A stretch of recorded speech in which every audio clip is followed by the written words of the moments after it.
Bebani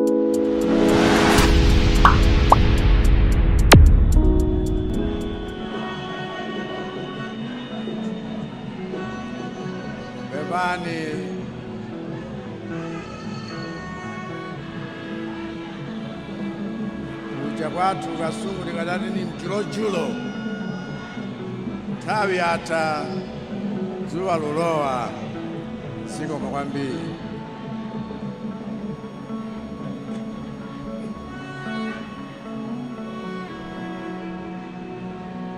Your Excellency, Madam Monica Chakwera, First Lady of the Republic of Malawi.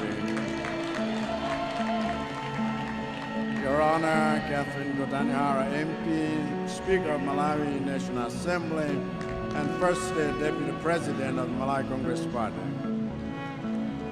Honorable Richard Chimwendo Banda, MP, Secretary General of the Malawi Congress Party, and Minister of Local Government, and all members of the National Executive Committee here present. Honorable Nancy Tembo, Member of Parliament for the Lilongwe City Southwest Constituency, and Minister of Foreign Affairs, and all members of Parliament here present. All Cabinet and Deputy Cabinet Ministers here present. Honorable Patrick Zebulon Chilondola, Regional Chairman of Malawi Congress Party for the Center,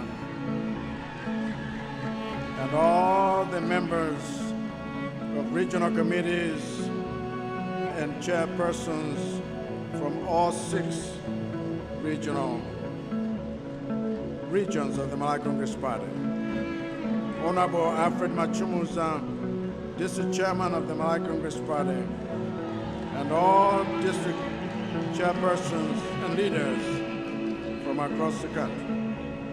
Your Worship, Councillor Esther Sagawa, Mayor of the City of Lilongwe, and all councillors here present. Senior Chief Sabango, and all the traditional leaders here present.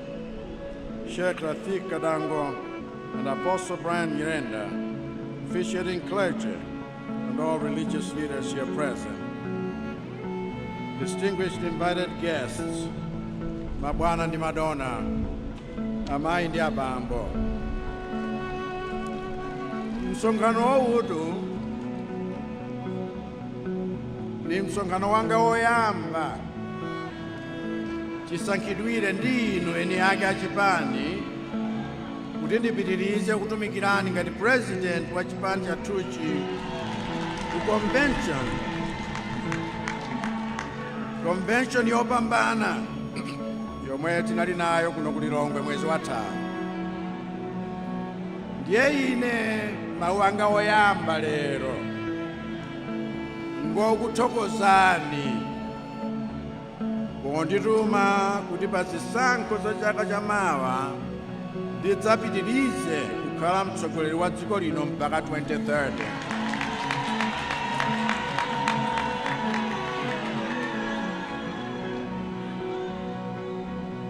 Inetu inu Amalawi mumanilimbitsa mtima chifukwa ndinu anthu achilungamo. Mdziko muno ngakhale muli anthu abodza omwe amafuna azinipekera nkhani kumafalitsa, inu Amalawi mumadziwa kuti abodzawo ndi ochepa kwambiri mdziko muno.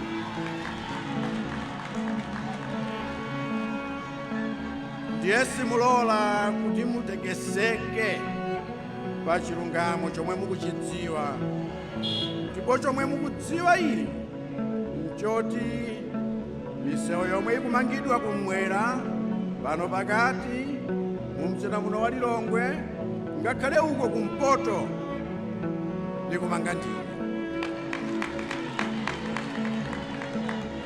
Chomwe mukudziwa inu Amalawi achilungamo nchoti sitima yomwe inu Amalawi mwayiona ikufika kuno ku Lilongwe, ena achibadwire ni musanayione, chichokere kamuzu yafika chifukwa cha ine. Chomwe mukudziwa inu Amalawi achilungamo nchoti sitima yomwe inu munayiona ikufika ku Msanje chiyambire 1983 njanji yake ndatutsa ndine chomwe mukudziwa inu Amalawi achilungamo nchoti njala yomwe ili mdziko muno chifukwa cha Cyclone Freddy chaka chatha ndi El Nino chaka chino amene akugawa chakudya kwa Amalawi madera osiyanasiyana kuti anthu asafe ndi njala ndineyo. Chomwe mukudziwa inu Amalawi achilungamo ndi choti inu amene mukulandira mtukula pa khomo kapena ngongole zanifu wapanga kuti zitheke kuti mulandire ndalama zimenezo ndineyo. Chomwe mukudziwa inu Amalawi achilungamo nchoti amene wakweza CDF kuti makonstituensi wonse mukhale zitukuko zomwe aphungu akumaloza akamakuyenderani ndineyo.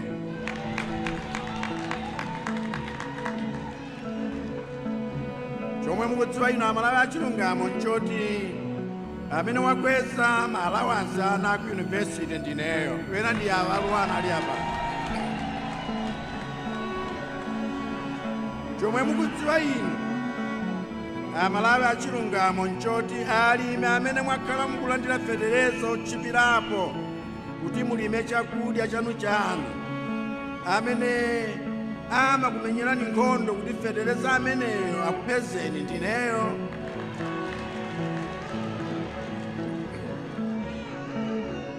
Chomwe mukudziwa inu Amalawi achilungamo nchoti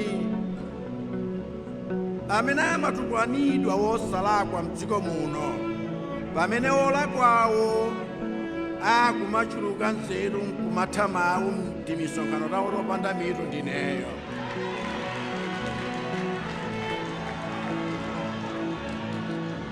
Chomwe mukudziwa inu Amalawi achilungamo nchoti amene wakoza zinthu nkuwabweretsa madonasi kuti atikhulupirirenso zomwe wena anasokoneza mpaka kuthawitsa azungu chifukwa cha umbava wawo ndineyo. Chomwe mukudziwa inu Amalawi achilungamo nchoti amene wakweza mafumu omwe amanyozedwa m'mbuyomu malipiro kuti azitisungira chikhalidwe ni mwambo wathu wosungana mwamtendere ndineyo. Chomwe Amalawi mukudziwa inu amene muli achilungamo nchoti amene akumanga nyumba za anthu omwe amatitetezera mdziko muno ndineyo. Chomwe mukudziwa inu Amalawi achilungamo nchoti amene amakukuzani chilungamo ni kuvomereza zinthu zikalakwika ndineyo. Chomwe mukudziwa inu Amalawi achilungamo nchoti amene wakweza aziphunzitsi amene akhala zaka opanda promotion chifukwa cha mchitidwe osankhana mitundu umene umachuluka m'mbuyomu ndineyo. Chomwe mukudziwa inu Amalawi achilungamo nchoti amene waonetsetsa kuti magetsi aziyakayaka m'malo mothimathima ndineyo. Chomwe mukudziwa inu Amalawi achilungamo nchoti amene wamenya nkhondo kuti abale athu achalubino azikhala mwamtendere ndineyo. Ndiye ine ndimati ndikuthokozeni inu Amalawi wondilimbitsa mtima kuti simumalola kuti anthu abodza akuphimbeni m'maso kuti musaone chilungamo. Ndikuthokozeni kuti mwandiuza kuti ntchito zabwino zomwe mukuziona ndikupanga ngakhale takhala tikuyenda mu nyengo zowawa mukufuna ndipitirize mpaka 2030.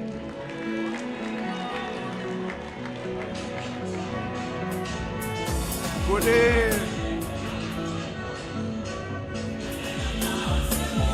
all right. Mufuna ndipitirize mpaka 2030 kuti muonenso ntchito zanga mu nyengo yokolola yomwe ikubwera zaka zikubwerazi. Ndiye inu amene muli mamembala a MCP wena takulandirani pompano mukubwerera kwanu. Tiye tithamange m'madera wonse kuti tiwathandize amalawi kulembetsa mkaundula wa mavoti ya chaka chamawa, chifukwa amalawiwo ndi amene akufuna kuti tipitirize kuwatumikira.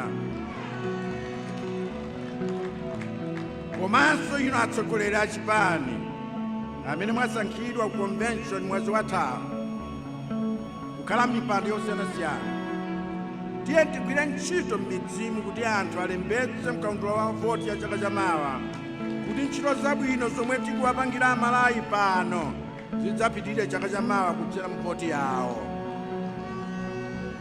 Komanso mati achinyamata mdziko muno, kuthokozeni mwapadera.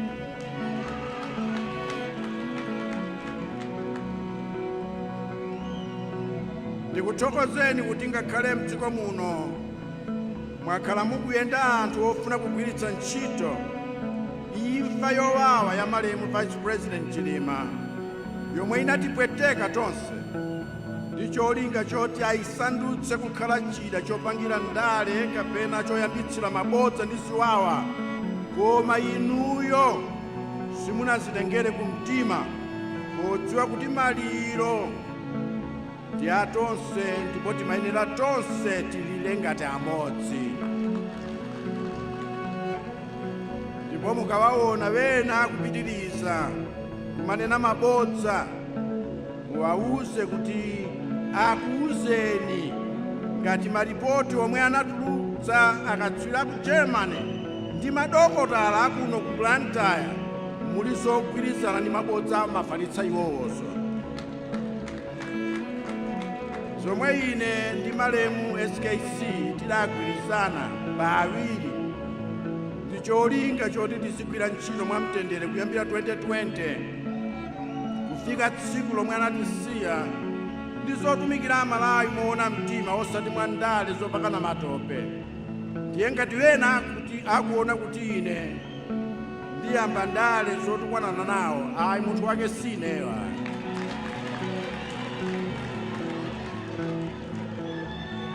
Ndiye achinyamata ine, fundo zanga nzoti ndiloleni ndikwaniritse zomwe munandituma. Ndiloleni amene ngongole simunalandire nawo mupeze nawo mtaji. Ndiloleni kuti amene mukuona anzanu apeza ntchito nanunso mpeze yanu ntchito. Ndiloleni kuti amene mukuona anzanu omwe tawapezera mtaji ku Israeli nanunso ndikupezereni mtaji omwewo. Ndiloleni amene mukuona tawayambitsira business nanunso ndikuthandizeni kuyambitsa yanu business. Ngati pali president mdziko muno amene amakhulupirira kutukula achinyamata komanso amene wayika achinyamata m'mipando yambiri m'boma ndineyo.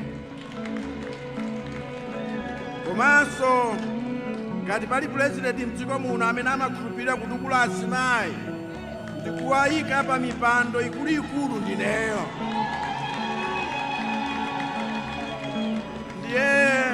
Ndine president wa amalawi wonse, ndipo mpaka 2030 ndidzapitirira kukhala president wa amalawi wonse.